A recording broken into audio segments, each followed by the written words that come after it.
La structure a ouvert en 1998. C'est un centre d'accueil qui est destiné aux personnes qui ont des problèmes d'alcool, de drogue, de toute consommation de produits psychoactifs.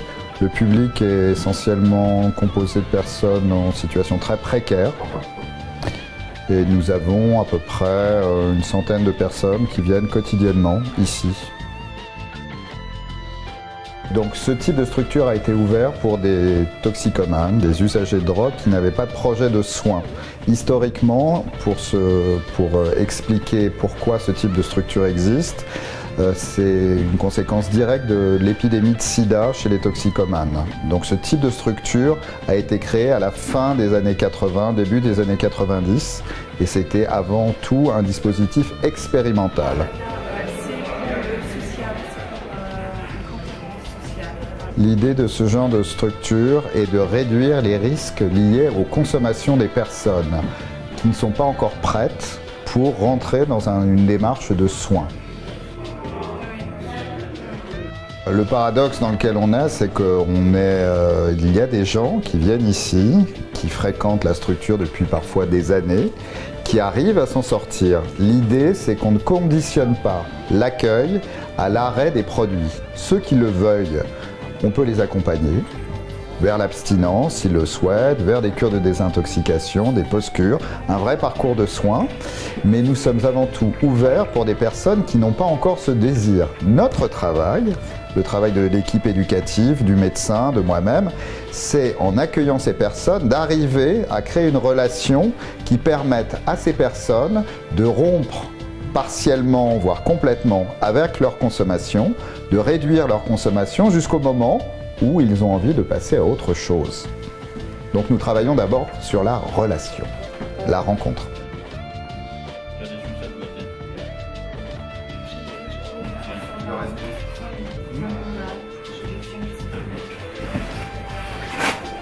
Il y a 6 éducateurs spécialisés, un médecin généraliste qui est là 3 demi-journées par semaine, un conseiller juridique qui est là une demi-journée par semaine, une assistante sociale qui est là 2 demi-journées par semaine.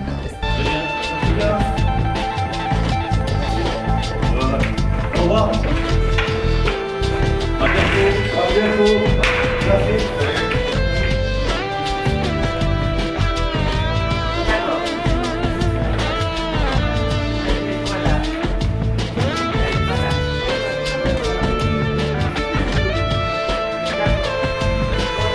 Alors les gens qui viennent ici on peut les aider à retrouver une couverture maladie, une domiciliation.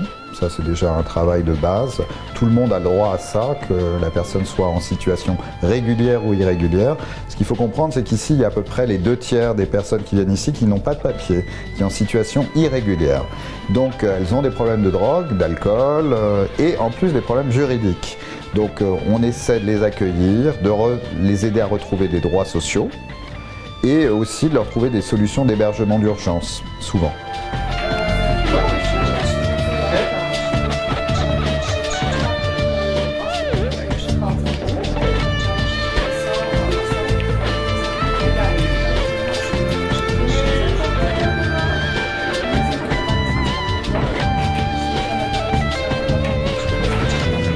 Le parcours est assez simple. La personne qui rentre doit aller s'inscrire, donner son nom ou son prénom en général ou le nom qu'il veut à l'accueil, derrière le comptoir. Il y a un éducateur qui l'accueille.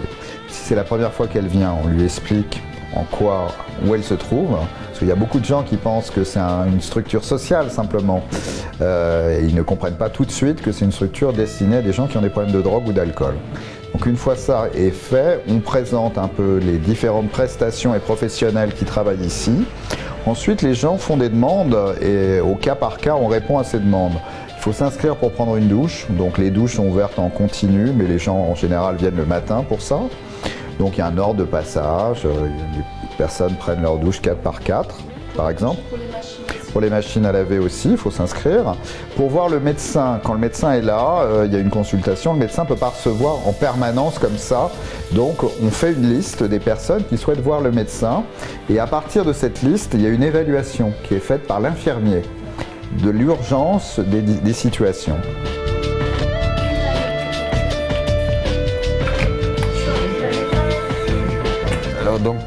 Ici on est dans le poste de soins du Carru de Beaurepaire.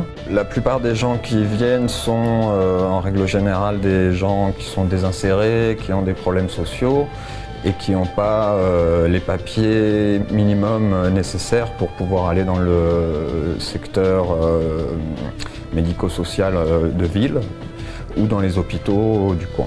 Il y a une bonne partie d'entre eux aussi qui viennent pour du conseil ou de l'orientation concernant leurs problématiques d'addiction.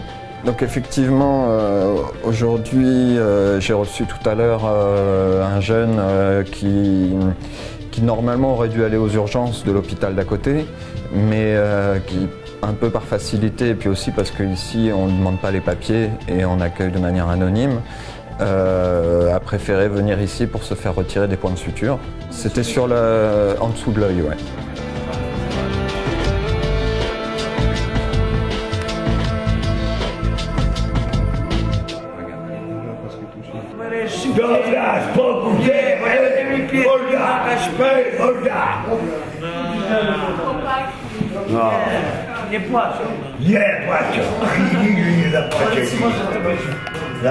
Bon, en fait, il y a un règlement intérieur ici. Il est interdit de consommer sur place, de boire de l'alcool, d'utiliser des drogues, etc.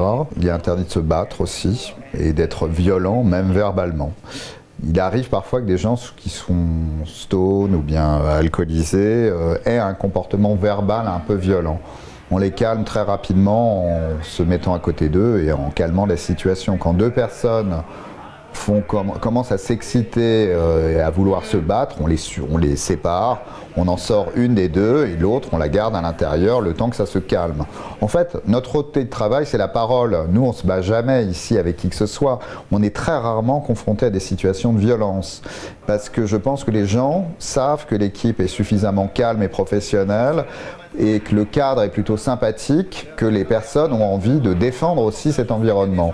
Donc il y a une autorégulation qui se met en place. Il y a l'équipe qui est dans sa position professionnelle et il y a aussi souvent des usagers qui défendent ou qui interviennent dans des situations pour calmer la situation. Donc il ne vous arrive pas d'appeler la police Très rarement.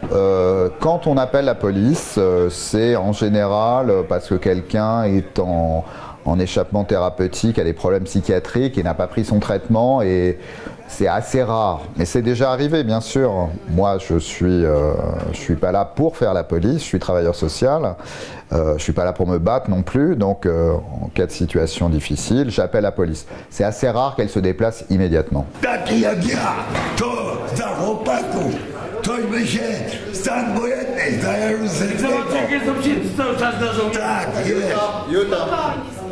Ja się rozbieram. Nikt mi nie wypłacił i swoim chłopakom nie wypłacił. Nikt Nie, bo wszystko było wtedy o, taką On peut procéder aussi à des exclusions de personnes quand il y a eu une transgression, quand quelqu'un s'est battu avec quelqu'un d'autre. On exclut la personne le temps nécessaire, parfois définitivement quand c'est très grave. C'est des choses qu'on reprend, qu'on décide en équipe et qu'on reprend avec la personne en lui signifiant. Il y a des personnes qui sont exclues, qui n'ont plus le droit de venir à l'intérieur, qui restent devant le centre, qu'on salue pour autant et elles acceptent la sanction.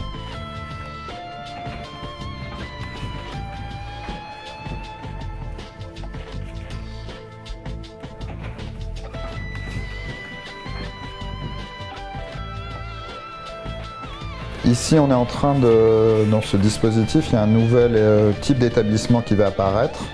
En France, ce sont des salles de consommation à moindre risque, donc des endroits où les personnes pourront consommer des drogues et avoir accès à du matériel de prévention.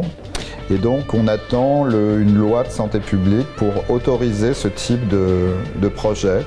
Et ça va se faire dans l'année qui vient, probablement.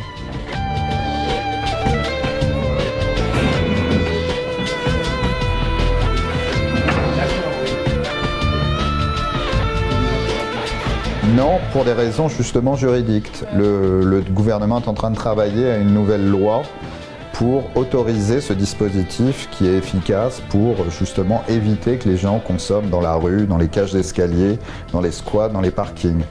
S'ils consomment dans un endroit encadré par une équipe formée à la réduction des risques, ils vont réduire les risques et ils vont moins gêner les riverains. Donc tout le monde est gagnant dans cette histoire. C'est très important pour les quartiers.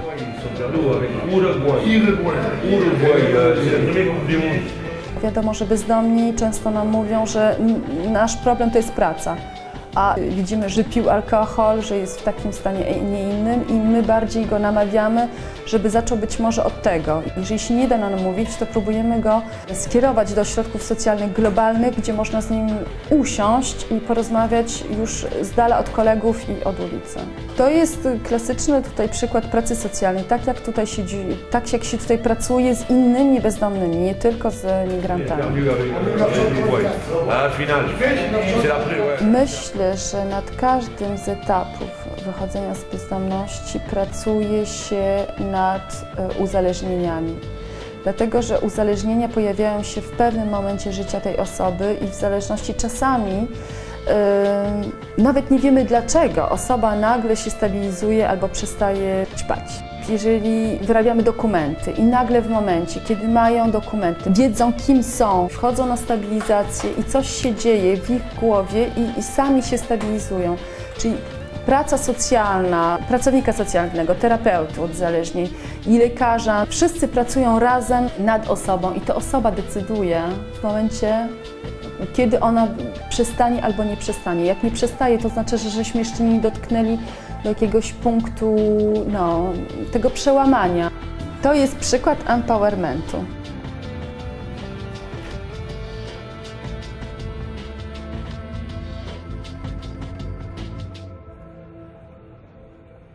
Projekt Tworzenie i rozwijanie standardów usług pomocy i integracji społecznej jest współfinansowany przez Unię Europejską w ramach Europejskiego Funduszu Społecznego.